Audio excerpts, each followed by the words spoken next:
जय श्री राम स्टूडेंट तो आज हम बात करने वाले हैं लेक्चर 2 के अंदर 12th class chemistry solution chapter solubility of solids in liquids and solubility of gases in liquids. In detail में इसके बारे में हम डिस्कस करने वाले हैं। ये लेक्चर 2 है सॉल्यूशन चैप्टर का 12th क्लास के लिए। तो solubility of solids in liquids, solubility of solids, पहले हम बात करते हैं सॉल्युबिलिटी क्या होती है। सॉल्युबिलिटी क्या है, जैसे हम सॉल्युबिलिटी को डिफाइन करते हैं, it express the amount of any substance, the amount of any substance that dissolve in a specific amount of a solvent। कि सॉल्युबिलिटी एक ऐसी मतलब टर्म है जो एक्सप्रेस करती है कि कोई भी गिवन सब्सटेंस एक गिवन सॉल्वेंट के अंदर कितनी अमाउंट में डिसॉल्व होगा। ठीक है, उसको हम बोलते हैं सॉल्युबिलिटी। कोई भी गिवन सब्सटेंस है वो कितनी अमाउंट के अंदर एक सॉल्वेंट के अंदर डिसॉल्व होता है, उसे हम क्या बोलते हैं, सॉल्युबिलिटी बोलते हैं। अब अगर हम बात करने वाले हैं solubility of solids in liquid, अब हम क्या करेंगे, हम एक बीकर लेंगे, जैसे मान लो बीकर है मेरे पास, उसके अंदर मैंने वाटर डाल दिया। ठीक है, इसके अंदर क्या है, वाटर है। तो वाटर हमारे पास लिक्विड है, इसके अंदर मान लो मैं ऐड कर देता हूं शुगर। शुगर क्या है, शुगर क्रिस्टल हमारे पास क्या होते हैं, सॉलिड होते हैं। तो एक इस तरह का सोल्यूशन बनेगा जिसके अंदर हमने एक सॉलिड लेंगे और उस सॉलिड को हम वाटर के अंदर डिसोल्व करेंगे।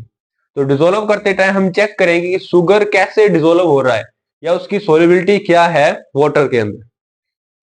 अब मेन रीजन क्या आता है कि हम अगर हमने वाटर को या शुगर को डिसोल्व करना है वाटर के अंदर तो उसकी एक सॉल्युबिलिटी आएगी fix.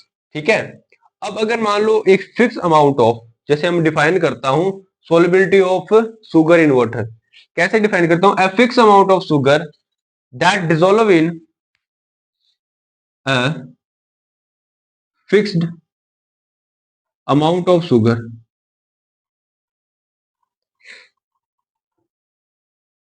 that dissolve in 100 gram of water at a given temperature, at a given temperature to form saturated solution।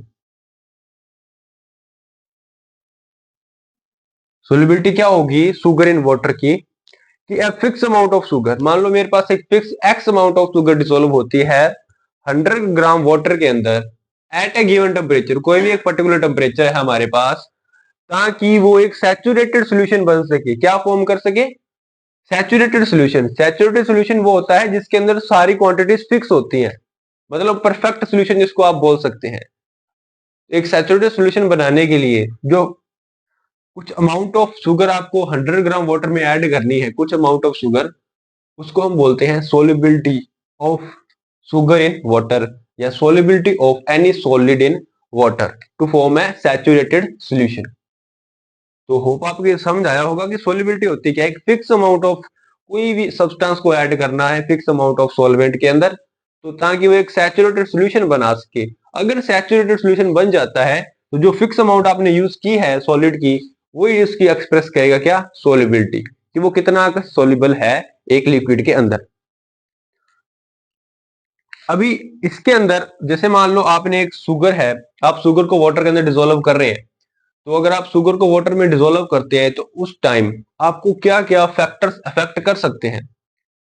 अगर आप शुगर को वाटर के अंदर डिसोल्व कर रहे हैं तो उस टाइम आपको क्या क्या फैक्टर अफेक्ट कर सकते हैं। जैसे मान लो मैं कहता हूं फैक्टर्स अफेक्टिंग, फैक्टर्स अफेक्टिंग, तो फैक्टर अफेक्टिंग क्या होंगे इसके अंदर, जैसे मैं फर्स्ट मान लेता हूं फैक्टर अफेक्टिंग क्या है, टेम्परेचर। फर्स्ट फैक्टर क्या है मेरे पास, टेम्परेचर है। अब टेम्परेचर कोई भी सॉलिड की सोल्युबिलिटी लिक्विड में कैसे इफेक्ट करेगा, अगर हम टेम्परेचर इंक्रीज करते हैं,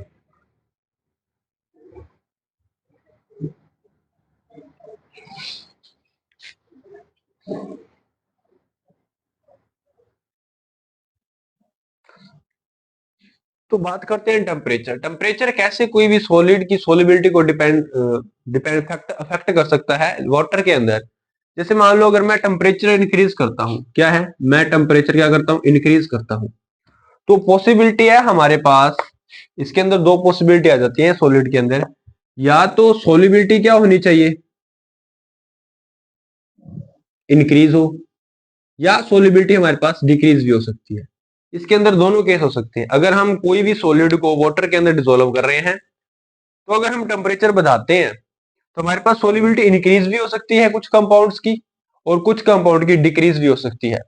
वो डिपेंड करता है एक्सपेरिमेंटल डाटा के बेस के ऊपर। ठीक है, आपको एक अलग अलग कंपाउंड, जैसे आपको कोई आयनिक कंपाउंड दिया जाएगा, कोई कोवलेंट कंपाउंड दिया जाएगा, ठीक है, तो वेरियस अलग अलग तरह के कंपाउंड दिए जाते हैं, उनके एक्सपेरिमेंटल डाटा निकाले जाते हैं। उसके बाद पता चलता है कि हमारे पास कौन सा कंपाउंड, जैसे मान लो KCl है या अमोनियम क्लोराइड है, कैल्शियम कार्बोनेट है, तो अलग अलग कंपाउंड की हम बात करते हैं। तो अगर उनको एक्सपेरिमेंटल बेस पे देखते हैं, अगर हम टेम्परेचर बताते हैं, तो कुछ कंपाउंड की सोलिबिलिटी इंक्रीज होती है और कुछ कंपाउंड की सोलिबिलिटी डिक्रीज होती है। तो वो उनके एक्सपेरिमेंट डाटा पर बेस्ड करता है। जैसे मैं बात करता हूं,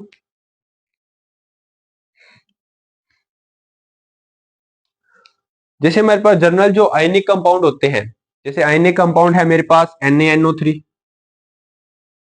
AgNO3, ठीक है, जैसे एग्जांपल में लिए गए हैं AgNO3, NaNO3, NH4Cl, और हमारे पास दिया गया है KCl।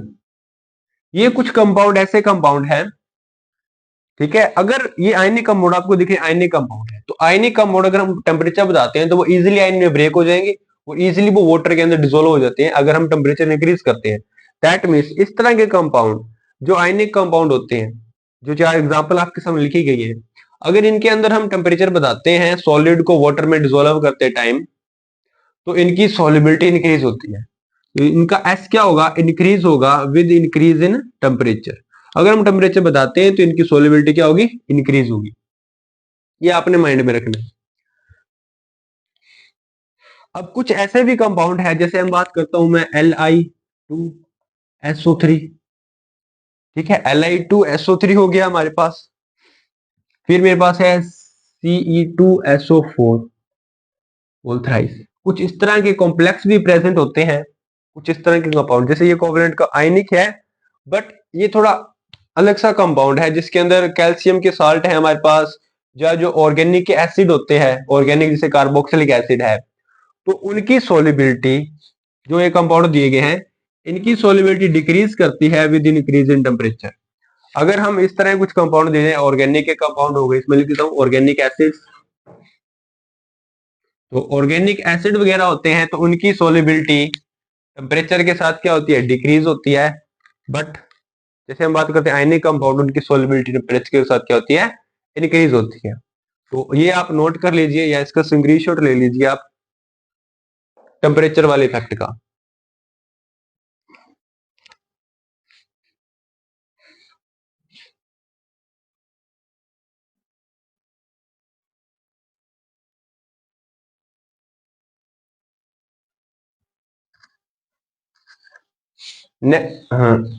नेक्स्ट फैक्टर अफेक्टिंग है nature of solute and solvent. अब जैसे मान लो मैं कोई भी सॉलिड है, जैसे मान लो सॉलिड मेरे पास सॉल्यूट है, तो सॉलिड को मैं डिसोल्व करता हूँ सॉल्वेंट के अंदर। सॉल्वेंट क्या है, लिक्विड है, इसी की बात कर रहे हैं हम सॉल्युबिलिटी की। अगर मान लो सॉलिड है वो आयनिक है, ठीक है, आयनिक हो सकता है, या हम बोल सकते हैं पोलर है। मान लो लिक्विड है, वो भी आयनिक है और क्या है, पोलर है। या हम बोल सकते हैं जो सॉलिड हमारे पास क्या है, नॉन पोलर है, और लिक्विड भी क्या हो, नॉन पोलर हो। तो हमारे पास इसमें क्या होता है, जो आयनिक कंपाउंड होता है वो आयनिक के अंदर डिसोल्व होता है, पोलर पोलर के अंदर डिसोल्व होता है, नॉन पोलर नॉन पोलर के अंदर डिसोल्व होता है। ठीक है, तो ये इनके अलग अलग नेचर हो सकते हैं। तो इसको हम सिंपली एक प्रिंसिपल लिखते हैं इसके अंदर, लाइक डिसोल्व लाइक। तो नेचर के अंदर हमारे पास क्या है, जो जैसा है वो उसके अंदर ही डिसोल्व होगा। जैसे मान लो पोलर कंपाउंड है तो पोलर के अंदर डिसोल्व होगा। मीन्स हम बोल सकते हैं NaCl है वो वाटर के अंदर डिसोल्व हो सकता है, क्योंकि ये भी आयनिक कंपाउंड है, पोलर है, ये भी पोलर है। ठीक है। अब जैसे मैं बात करता हूँ C6H6, अब बेंजीन है, बेंजीन हमारे पास क्या है, नॉन पोलर है, तो non polar compound non polar में ही डिसोल्व होगा, जैसे एसीटोन में हो सकता है ये। ठीक है। तो नॉन पोलर में डिसोल्व होता है, पोलर पोलर में डिसोल्व होता है। इस तरह से हम इसको नेचर को डिफाइन कर सकते हैं। दैट मीन्स अगर कोई भी सॉलिड है उसका नेचर सॉल्वेंट से मिलता जुलता है, अगर कोई भी सॉलिड है, सल्यूट है, उसका नेचर लिक्विड से मिलता जुलता है, तो वो उसके अंदर डिसोल्व हो जाएगा। दैट मीन सोलिबिलिटी क्या होगी, इंक्रीज होगी, अगर दोनों जो सल्यूट एंड सॉल्वेंट हमारे पास क्या है, सेम नेचर के होते हैं। नेक्स्ट है थर्ड, मेरे पास क्या है, अब प्रेशर। अब प्रेशर की बात करते हैं तो कोई भी सॉलिड है उसके ऊपर कोई प्रेशर का इफेक्ट नहीं होता इतना ज्यादा, तो कोई भी सॉलिड है उसकी सॉलिबिलिटी प्रेशर पे डिपेंड नहीं करती है। तो एक टेम्परेचर पर हो गया हमारे पास, एक नेचर पर हो गया।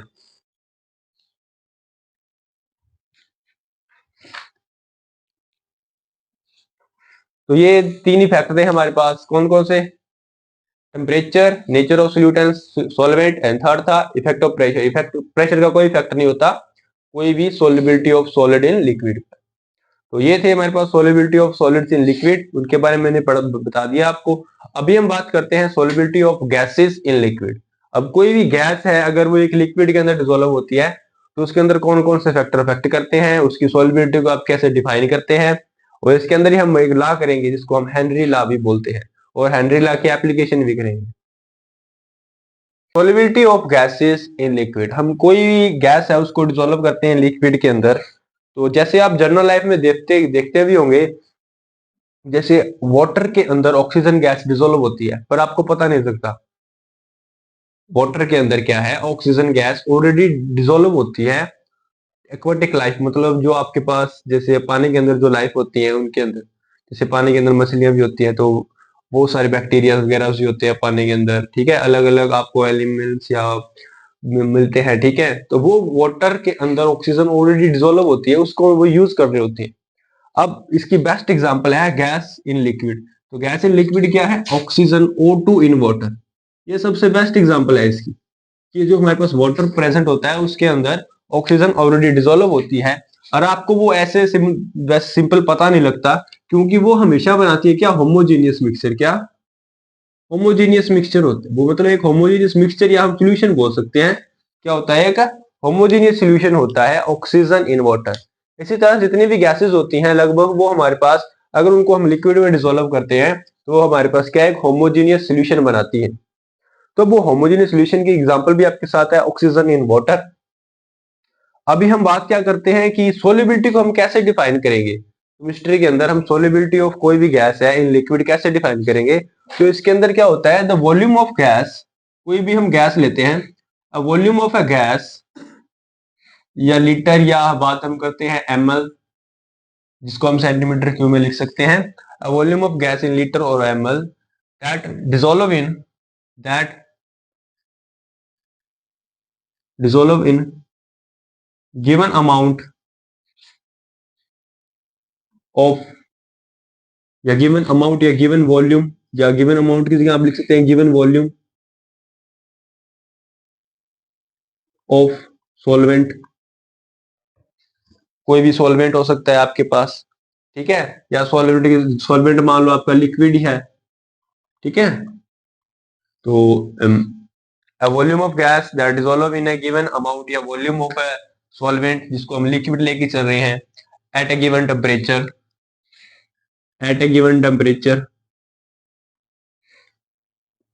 Given temperature to form saturated solution. क्या वो बना ले, का सैचुरेटेड सॉल्यूशन बना ले। तो हम सोलिबिलिटी कैसे डिफाइन करेंगे, एक कोई भी एक गैस है उसकी एक वॉल्यूम जो डिसोल्व होती है एक फिक्स लिक्विड की एक वॉल्यूम के अंदर। ठीक है, और वो बना क्या ले, एक सैचुरेटेड सॉल्यूशन बना ले कोई भी एक गिवन टेम्परेचर पर। एक गिवन टेम्परेचर पर कोई भी गैस डिसोल्व होती है लिक्विड के अंदर to form a saturated solution, it's called its solubility. तो वो आपको यहाँ पे वॉल्यूम फिक्स होगी जो भी आपकी एक्स वॉल्यूम हो, और वो लिक्विड में डिसोल्व हो जाती है, उसके बाद जो आपका सैचुरेटेड सॉल्यूशन बनता है तो उसकी आप जो सोल्युबिलिटी निकालते हैं। अब सोल्युबिलिटी है ना, सोल्युबिलिटी को आप as a form of molar concentration, molarity की तरह कंसीडर कर सकते हैं। सोल्युबिलिटी आपके पास क्या होती है, एक तरह की मोलैरिटी ही होती है। क्या है सोल्युबिलिटी? एक कंसंट्रेशन टर्म है जिसको आप मोलैरिटी लिख सकते हैं, जिसको आप क्या बोलते हैं, मोलर कंसंट्रेशन। तो सोल्युबिलिटी एक तरह की मोलैरिटी ही है आपके पास। तो मतलब उस सॉल्यूशन की आप मोलैरिटी निकाल सकते हैं। मोलैरिटी कैसे निकालते हैं? गिवन वेट ऑफ सोल्यूट, ठीक है, डिसोल्व करते हैं एक लिक्विड के अंदर टू फॉर्म ए सॉल्यूशन। तो नॉर्मल मोलैरिटी कैसे निकालते हैं? Number of moles of solute divide by volume of solution, ऐसे निकालते हैं। तो इस तरह से जो आप नॉर्मेलिटी मोलैरिटी निकालेंगे वही इसकी क्या होगी, सोल्युबिलिटी होगी सॉल्यूशन की। तो इस तरह से आप सोल्युबिलिटी को भी डिफाइन कर सकते हैं कोई भी गैस इन लिक्विड के अंदर। अभी आपके मन में आ रहा होगा, अगर मैं कोई भी गैस है उसको मैं एक लिक्विड के अंदर डिसोल्व करता हूं, तो मैं जब लिक्विड में डिसोल्व करते हैं, जैसे मान लो आप सपोज कर लो आप ऑक्सीजन को वाटर के अंदर डिसोल्व कर रहे हो, तो उस टाइम आपको कौन कौन सी परेशानी आ सकती है, आपको कौन कौन सी चीजें जो कि अफेक्ट कर सकती हैं। तो इसके अंदर फैक्टर अफेक्टिंग क्या हो सकते हैं? अगर मैं कोई भी गैस है उसको डिसोल्व करता हूँ लिक्विड के अंदर, तो फैक्टर अफेक्टिंग क्या हो सकती है? आप मन में सोच रहे हो, एक तो टेम्परेचर हो सकता है मेन, ठीक है, टेम्परेचर। सेकंड आपके पास क्या हो सकता है? Nature of gas, nature of gas भी हो सकता है ना, nature of gas and solvent. Solvent जो मतलब जो आप लिक्विड ले रहे हो, जो आप लिक्विड यूज करते हो, उसका नेचर भी हो सकता है। थर्ड आपके पास क्या हो सकता है? प्रेशर, इफेक्ट ऑफ प्रेशर भी तो हो सकता है ना, क्योंकि गैस है ना वो प्रेशर के अकॉर्डिंग चेंज होती है। अगर प्रेशर चेंज होता है तो गैस की वॉल्यूम भी चेंज हो जाती है, तो प्रेशर भी इफेक्ट करेगा। तो तीन फैक्टर तो आपके पास ये हो गए, ठीक है। तो इन तीनों फैक्टर्स पे कोई भी गैस है वो लिक्विड में डिसोल्व होती है तो वो डिपेंड करती है। अब बात करते हैं जैसे फर्स्ट टेम्परेचर पर। मान लो आप ये लिक्विड है मेरे पास, ठीक है, इसके अंदर आप कोई भी O2 गैस डिसोल्व कर रहे हो। अब जैसे ही आप वाटर के अंदर ऑक्सीजन गैस डिसोल्व करेंगे, अगर आप टेम्परेचर बढ़ाते हैं, अगर टेम्परेचर बढ़ाते हैं, अब गैस है, गैस के मॉलिक्यूल ऑलरेडी बहुत दूर दूर होते हैं, अगर आप टेम्परेचर बढ़ाएंगे तो उनकी काइनेटिक एनर्जी और ज्यादा इंक्रीज हो जाएगी। अब अगर गैस के मॉलिक्यूल की काइनेटिक एनर्जी इंक्रीज हो रही है तो वो क्या है, वो लिक्विड में डिसोल्व नहीं होंगे, क्योंकि लिक्विड में क्या है, ये लिक्विड में तो मॉलिक्यूल पास पास होते हैं, तो उनकी एनर्जी वैसे ही कम होती है, ठीक है। तो क्या है, जैसे जैसे हम टेम्परेचर बढ़ाते हैं तो गैस क्या, वो एक्सकेप करेगी, वो बाहर जाएगी, किससे, वाटर से। कोई भी लिक्विड है उससे गैस क्या करेगी, एक्सकेप करेगी, बाहर जाएगी। दैट मीन्स हम बोल सकते हैं, अगर हम टेम्परेचर बढ़ाते हैं, अगर हम टेम्परेचर बढ़ाते हैं, अगर हम कोई भी गैस को लिक्विड में डिसोल्व कर रहे हैं, अगर हम टेम्परेचर बताते हैं तो हमारे पास सोल्युबिलिटी क्या होगी, कम होगी। तो ये आपने नोट कर लेना है, अगर हम टेम्परेचर बताते हैं तो सोल्युबिलिटी क्या होने वाली है, कम होने वाली है गैस इन लिक्विड्स की। फिर क्या बात करते हैं, नेचर ऑफ गैस। अब गैस का नेचर दो हो सकता है, या तो गैस क्या हो, पोलर, या गैस क्या हो, नॉन पोलर, ठीक है। अब ज्यादातर जो हम सॉल्वेंट यूज करके चलते हैं, जो हम सॉल्वेंट यूज करके चलते हैं वो सॉल्वेंट लगभग हम पोलर, जैसे वाटर एज हम सॉल्वेंट यूज करके चलते हैं अगर हमने सिंपल एक्सपेरिमेंट करना हो, या हम बेंजीन या कार्बन टेट्राक्लोराइड यूज करते हैं। अब जैसे मान मान लो मेरे पास सॉल्वेंट या लिक्विड क्या वो पोलर है, जैसे मान लो वाटर है, और इधर मेरे पास मान लो सॉल्वेंट क्या है, नॉन पोलर है, जैसे CCl4 हो गया या बेंजीन हो गया C6H6, ठीक है। अब अगर हम मैं कोई भी पोलर गैस है, पोलर गैस जैसे मान लो कार्बन डाइऑक्साइड हो गया, अमोनिया हो गया, ठीक है, इस गैस बात करता हूँ, अमोनिया हो गया, सल्फर डाइऑक्साइड हो गया, सल्फर ट्राइऑक्साइड हो गया, या NO2 गैस हो गई। तो ये क्या है, पोलर गैसेस है। कौन कौन सी, SO2 हो गया, CO2 हो गया, SO3 हो गया, एक्सेट्रा कुछ गैसेस होती है, ठीक है, ये क्या है, पोलर है। अगर ये गैसेस पोलर हैं तो ये पोलर के अंदर डिसोल्व होंगी, दैट मीन्स ये पोलर के अंदर डिसोल्व होंगी तो इनकी सोल्युबिलिटी क्या है, इंक्रीज हो जाएगी, ठीक है। तो सोल्युबिलिटी नेचर ऑफ गैस पे डिपेंड कर रही है, क्योंकि अगर नेचर ऑफ गैस पोलर है तो वो पोलर के अंदर डिसोल्व होगा। अगर जैसे मान लो नेचर ऑफ गैस क्या है, नॉन पोलर, जैसे मान लो N2 है, O2 है, तो जैसे हीलियम है, तो ये गैसेस क्या है, नॉन पोलर है, इनर्ट है, तो ये क्या है, नॉन पोलर के अंदर डिसोल्व हो जाएंगे, दैट मीन्स ये पोलर के अंदर डिसोल्व नहीं होंगी। तो ये गैसेस हमारे पास नाइट्रोजन जैसे ऑक्सीजन डिसोल्व हो जाती है, पर इतनी पोलर नहीं, ऑक्सीजन भी पोलर है, इलेक्ट्रोनेगेटिविटी ज्यादा है, बट इसको हम नॉन पोलर कंसीडर करते हैं, ये रिएक्ट नहीं करेगी वाटर के साथ। डिसोल्व हो जाती है ऑक्सीजन, पर वो रिएक्ट नहीं करती है। ठीक है, तो नॉन पोलर में डिसोल्व होगा और पोलर पोलर में डिसोल्व होगा।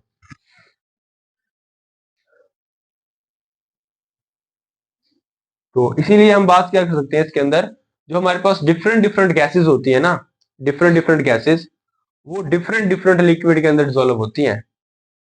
तो मतलब जो हम सॉल्युबिलिटी है या नेचर के अकॉर्डिंग अगर कोई भी गैस का नेचर हम प्रिडिक्ट करें, ये इसके अंदर सॉल्युबल होगी वाटर में, ये बेंजीन में सॉल्युबल होगी, तो अलग अलग गैस का अलग अलग नेचर होता है सॉल्युबिलिटी के अंदर। तो जो पोलर होती है वो पोलर के अंदर डिसोल्व होती है, नॉन पोलर में डिसोल्व होती है मैक्सिमम टाइम। तो ये आपको विजिबल नहीं था, ये आप नोट कर लीजिएगा। ठीक है,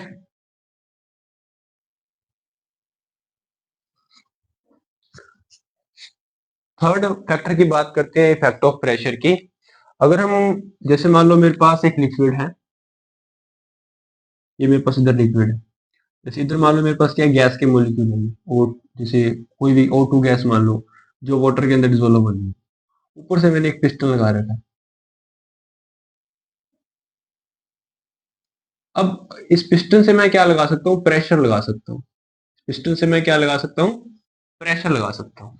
अब अगर जैसे मैं मान लेता हूँ अगर हम प्रेशर इंक्रीज करते हैं, प्रेशर अगर हम इंक्रीज करते हैं, तो solubility of gas in liquid वो क्या होगी, इंक्रीज होती है। तो अगर हम प्रेशर बताएंगे तो solubility of gas in liquid क्या होगी, इंक्रीज होगी। अब इसका रीजन सा क्या है, सिंपल। जैसे मान लो मैं जैसे ही प्रेशर लगाता हूँ, जैसे मैं प्रेशर लगाता हूँ तो ये गैस के मोलिक्यूल क्या इकट्ठे हो जाएंगे, जैसे ये नेड़े नेड़े आ जाएंगे ऐसे, और कुछ मोलिक्यूल आपस में टकराएंगे तो कुछ अंदर चले जाएंगे, कुछ मोलिक्यूल इधर आ जाएंगे। ठीक है, तो अगर मैं प्रेशर लगाता हूँ तो क्या होगा, जैसे ही मैं प्रेशर लगाऊंगा मोलिक्यूल अंदर की तरफ जाएंगे, हौले हौले करके अंदर की तरफ जाएंगे। तो वो जैसे मान लो मेरी पिस्टन यहाँ तक आ गई, मैंने प्रेशर लगाया, मॉलिक्यूल अंदर अंदर अंदर, तो वो क्या होंगे, एक टाइम ऐसा आएगा जो सारे मॉलिक्यूल हैं वो लिक्विड के अंदर क्या हो जाएंगे, डिसॉल्व हो जाएंगे, अगर हम प्रेशर लगाते हैं तो। अब प्रेशर क्या करता है, जैसे मैं प्रेशर लगाया, यहाँ की जो वॉल्यूम थी, प्रेशर लगाया, मैंने प्रेशर बताया तो वॉल्यूम क्या हो गई, कम हो गई। अगर वॉल्यूम कम होगी तो मॉलिक्यूल क्लोज क्लोज आएंगे, अगर क्लोज क्लोज आएंगे तो और क्लोज आएंगे, तो हौली हौली करते क्या है वो लिक्विड बन जाएंगे। अगर लिक्विड बन जाएगा तो एक लिक्विड दूसरे लिक्विड में सोल्व हो जाएगा। ठीक है, तो अगर वॉल्यूम कम होता है तो इनकी सोलिबिलिटी क्या होगी, दैट मीन्स इंक्रीज होगी, इनकी सोलिबिलिटी भी क्या हो जाएगी, फिर इंक्रीज हो जाएगी। तो इस तरह से होता है। अभी इसी के ऊपर जो हमारे एक साइंटिस्ट थे, हेनरी नाम के साइंटिस्ट ने, जिसको हम हेनरी लॉ भी बोलते हैं, हेनरी ने एक लॉ दिया इसके अंदर। हेनरी क्या कहता है कि कोई भी गैस है, क्या कहता है, a mass of a gas that dissolve in a liquid, a mass of gas that dissolve in a liquid is directly proportional to the pressure applied। क्या, प्रेशर अप्लाइड, जितना आप प्रेशर अप्लाई करेंगे उसके वो डायरेक्टली प्रोपोर्शनल है। जितना मास dissolve होगा कोई भी गैस का, वो डायरेक्टली प्रोपोर्शनल है प्रेशर अप्लाइड के, means m is equals to, या m बोल सकते हैं m is directly with p। अब अगर हम यहाँ पे प्रोपोर्शनलिटी साइन हटाते हैं तो इधर आएगा एक कांस्टेंट जिसको हम k बोलते हैं, तो m इज इक्वल टू के पी। तो ये हेनरी ने ला दिया। ठीक है, बाद में इसको मॉडिफाई करना पड़ा, क्योंकि जो गैस है ना, गैस उसके हम एक्चुअल मास डिफाइन नहीं कर सकते, क्योंकि गैस के मोलिक्यूल रैंडम है, इधर उधर जा सकते हैं एक सॉल्यूशन के अंदर। बट उस इसी को प्रॉब्लम को सॉल्व करने के लिए साइंटिस्ट ने क्या किया, उन्होंने मास की बजाय मास को रिप्लेस कर दिया, उन्होंने मास को रिप्लेस कर दिया मोल फ्रैक्शन की टर्म्स। उन्होंने कहा हम गैस का मास नहीं यूज करेंगे, हम गैस के मोल फ्रैक्शन यूज करेंगे कि कितनी फ्रैक्शन के अंदर वो गैस प्रेजेंट है सॉल्यूशन के अंदर, उसको हम यूज करेंगे मास की बजाय। तो यहाँ पे जो हमारे पास मास लिया गया था उसकी जगह लिया गया एक्स। एक्स हमारे पास क्या है, mole fraction, is directly with P. ये डायरेक्टली किसके है, पी के है। अब जितना मोल फ्रैक्शन डिसोल्व, जितने फ्रैक्शन ऑफ मोलिक्यूल डिसोल्व होंगे वो डायरेक्टली है प्रेशर अप्लाइड के, तो यहाँ से प्रोपोर्शनलिटी रहे तो के आता है। ठीक है, इसको हम के बोल देते हैं। या इसको हम के डैश बोलते हैं क्योंकि हमने के पहले ले चुके हैं ना, तो x इज इक्वल टू के डैश पी हो गया। तो यहां से अगर मैं p की वैल्यू निकालता हूं तो वो क्या है, 1/k डैश इंटू एक्स। अब जो 1/k डैश है ना, इसको हम बोलते हैं के एच इंटू एक्स, ये बन गया। और के एच हमारे पास क्या है, हेनरी कांस्टेंट। तो ये था हेनरी लॉ, ये आपने याद रखना है। हेनरी लॉ क्या कहता है, जितना मास डिसोल्व होगा वो डायरेक्टली है प्रेशर के, या जितने मोल फ्रैक्शंस ऑफ मोल्स डिसोल्व होंगे गैस के, वो डायरेक्टली प्रोपोर्शनल है प्रेशर अप्लाइड के, कोई भी गैस इन लिक्विड के अंदर। तो ये के एच आपके पास क्या है, हेनरी कांस्टेंट है वो इसके यूनिट क्या होंगे, अब देखो ध्यान से, एक्स मोल फ्रैक्शन उसकी कोई यूनिट नहीं होते, प्रेशर के यूनिट क्या होते हैं, बार या एटीएम। तो जो यूनिट प्रेशर के हैं वो यूनिट क्या होंगे, के एच के होंगे। जो यूनिट प्रेशर के हैं वो सेम यूनिट ही क्या होंगे, के एच के होंगे। तो इसी लेक्चर को हम यहाँ तक समाप्त करते हैं, और नेक्स्ट लेक्चर में हम करेंगे एप्लीकेशंस ऑफ हेनरी लॉ। जो हेनरी लॉ की एप्लीकेशन है, जो मोस्ट इंपोर्टेंट है, पेपर में आ जाती है, वो हम नेक्स्ट लेक्चर में डिस्कस करेंगे। Thanks, have a nice day.